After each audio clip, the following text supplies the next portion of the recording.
நல்ல குணமா மருணை கோபுரத்து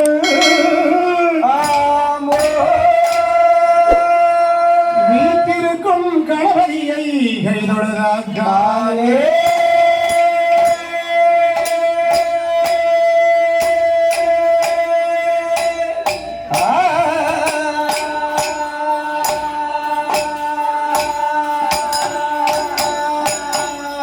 குமர குருவரனே வெற்றி வேலாகே குமர குருவரனே வெற்றி வேலாகே கொண்டனைக்கும் அமர்தாகே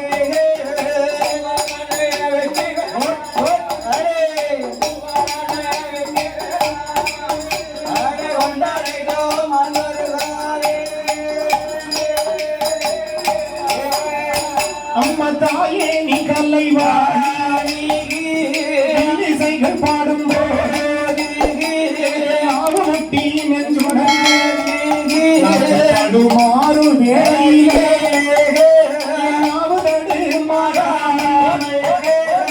குரலம் மங்கிடாமே நெஞ்சடுவும் உணராமே நினைவு தடு மாறாமே ஆக்கிலையோ நெஞ்சிலையோ எந்தாய் சரஸ்வதியாரே விளையாடவே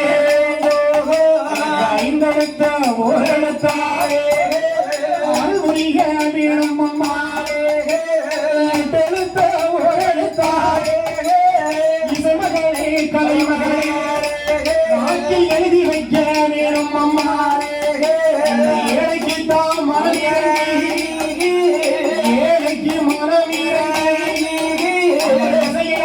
தமிழ்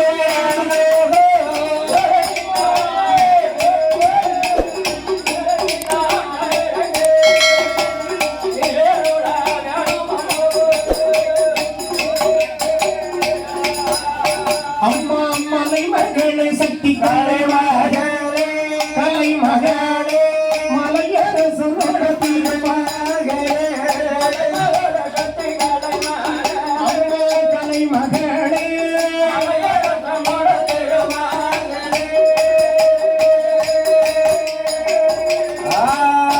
அம்மா மலைமகளே கலைமகளே மலையரசு திருமகளே மால் மதுரை மீனாட்சியே வந்தருள வேணும் அம்மாவே அக்கலங்க 8 பேரோ ஆட்டகாளி 8 பேரோ அடியாருக்கு அருள் புரிவாரே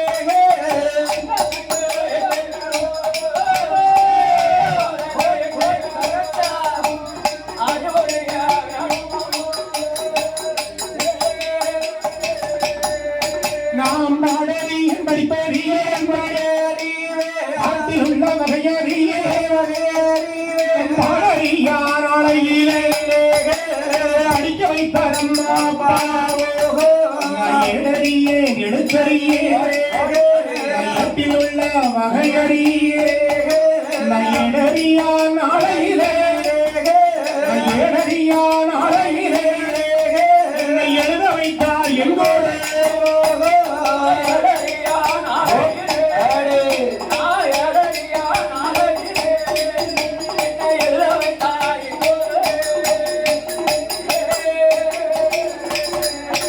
அம்மா ஐம்பெரும் காப்பியம்மா ஐம்பெரும் காப்பியம்மா ஐம்பெரும் காப்பியத்தில் அன்னைக்கு கலைகளத்தா கனிவுடனே நம்படிக்க மாதவி கலைகளைத்தா மங்களமா அன்படிக்க கோவலன் கலைகளைத்தா கோவலன் கலைகளைத்தா ஆடிடவே அன்புரிவாய்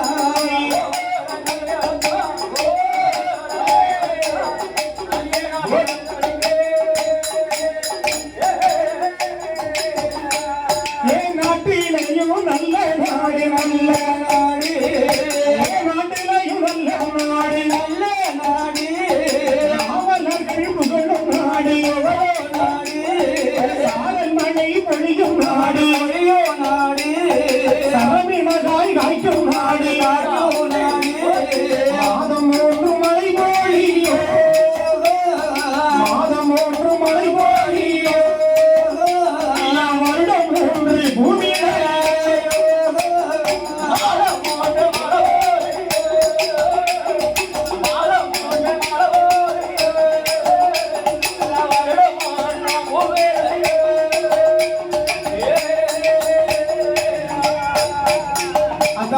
தமிழிலே பாரம்பரிய நூலாகப்பட்ட ஆமா ஐம்பெரும் காப்பியமாகப்பட்ட சரி சிலப்பதிகாரம், ஆமையா மணிமேகலை, அம்மண்ணே வளையாபதி, ஆமையா குண்டலகேசி சரி என்று சொல்லக்கூடிய அம்மா ஐம்பெருங்காப்பியத்தில் ஆமையா சிலம்பு கொண்ட அதிகாரத்தை எழுதக்கூடிய அம்மண்ணே அந்த மாசாத்து வணிகன் மகனாகப்பட்ட சரி அழகுடைய மன்னனாக இருக்கும் கோவலனோ ஆமையோ மாலாவைக்கன் செட்டியார் மகளாகப்பட்ட அம்மா அந்த மன்னாதி மன்னனுக்கு மன்னருக்கு நம்ம கண்ணகியாள் பெண்கொடியை கையுடனே மனம் முடித்தாரே கப்பு நல்ல கரசியவள் மங்கையான பெண்ணவளாலே முன்னழகும் பின்னழகு முகத்தினுடைய திருவழகு ஒரு கண்ணே பாறையே ஒரு கண்ணே பாறையே மன்னத்தோட புன்னகை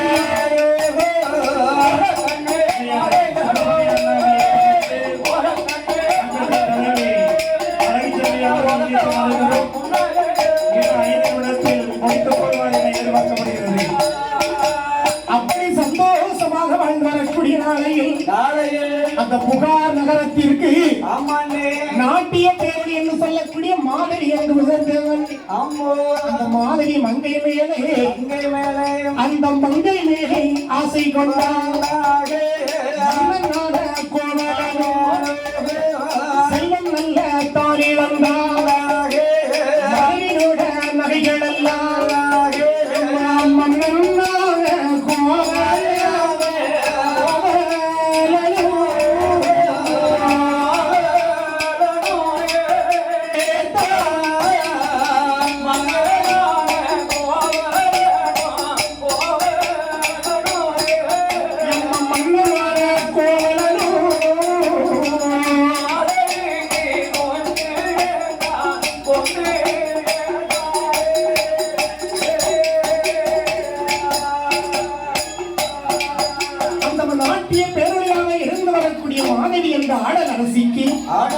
அத்தனை நகைகளையும் கொண்டு கொடுத்தான் கோவலன். கைப்பொருள் ஏதும் கிடையாது. காலை முதல் அத்தனை பொருட்களையும் கொண்டு கொடுத்த நேரத்தில் மனம் தெரிந்துவிட்டு கோவலன் மறுபடியும் கண்ணகி இடத்திற்கு வருகின்றான். கணவனை ஏசவில்லை, பேசவில்லை. கணவனே கண்கண்ட தெய்வம் என்று நினைத்த கண்ணகியோ கட்டி வரவேற்றால், என் மன்னவா, இனிமேல் நம்ம இந்த புகார் நகரத்தில் இருக்க வேண்டாம் என்று சொல்லி எங்க வருகின்றார் தெரியுமா? எம்மம்மா நல்ல மதுரை கீதா, மதுரை கீதா, மன்னவர் பயனோ மதுரை கீதா.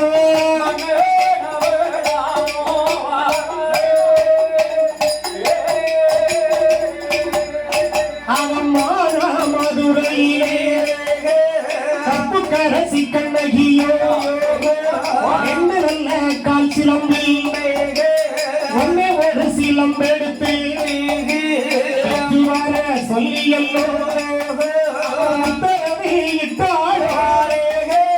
கட்டழகி கண்ணகியோ ஆட்டும் என்று சம்மாதித்து, ஆட்டும் என்று சம்மாதித்து வாங்கி இருக்க சென்றார்.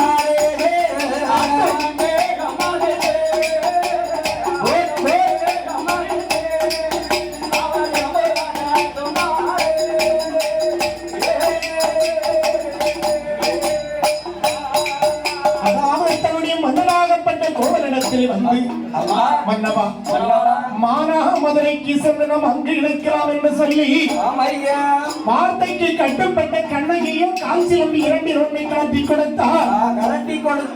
பொற்கொலர் வீதிக்கு வருகின்றார்.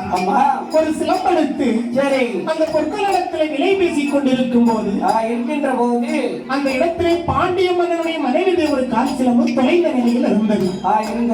அதை யார் அகப்படுத்தி வைத்திருந்தார் என்று கேட்டால் அந்த பொற்கொலர் தான் வைத்திருந்தார். இந்த கோவலின் முகத்தை பார்த்தார் பொற்கொல்லர். பார்த்தவருக்கு மிகவும் பைத்தியக்காரன் போல தெரிகிறான். ரொம்ப பைத்தியக்காரமா இருக்கான். அதனால் இவன் தான் கள்வன் என்று நான் சொல்ல வேண்டும் என்று நினைத்தேன். உடனே அண்ணாவை குழுவினர் இந்த பொற்கொல்லர் ஒரு ஓலை அனுப்பிய நேரத்தில் அரண்மனைக்கு எடுத்து வந்தார் கோவலனை. அறியாமல் தெரியாமல் விசாரிக்காமல் கோவலனை கொன்றார்கள். இறையறிந்த கண்ணையே தலைவிரி கோலமாக ஓடி வருகின்றால் பாண்டிய மகனுடைய அரண்மனையிலே வந்து என்ன சொல்லுவா தெரியுமா? ஐயா எங்க வாராசம் எனக்கு வைத்த பிராணனாக உங்களை தான் கொள்வதற்கு என்ன ஒரு காரணம் போலையல்லோ அத்தவை போலையல்லோ கையில் ஒரு சிலம்போடி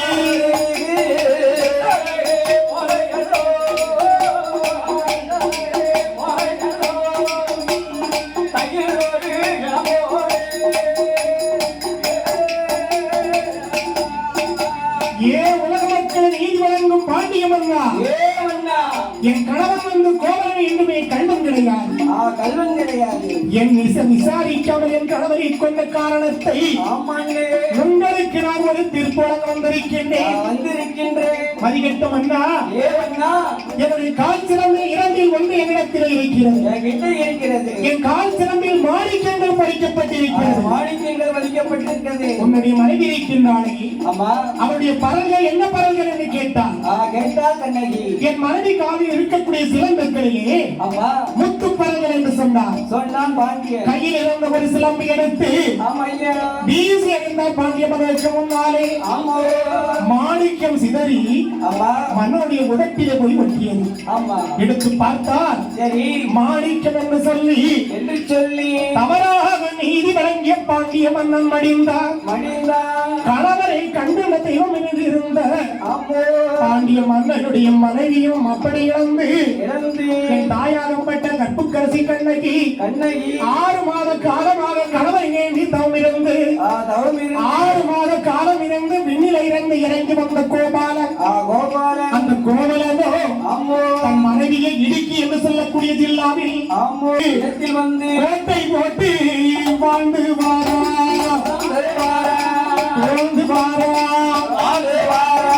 கோவலனோ கண்ணகியோ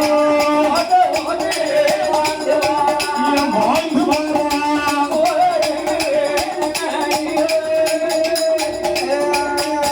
அவன் மகனை நீதி எரித்தவளா ஏன் மங்கையாக கண்ணகியா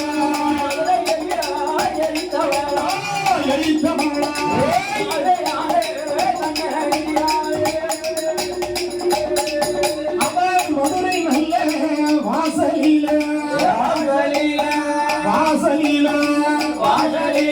ஏன் மங்கை அவள் கொள்கிறாளா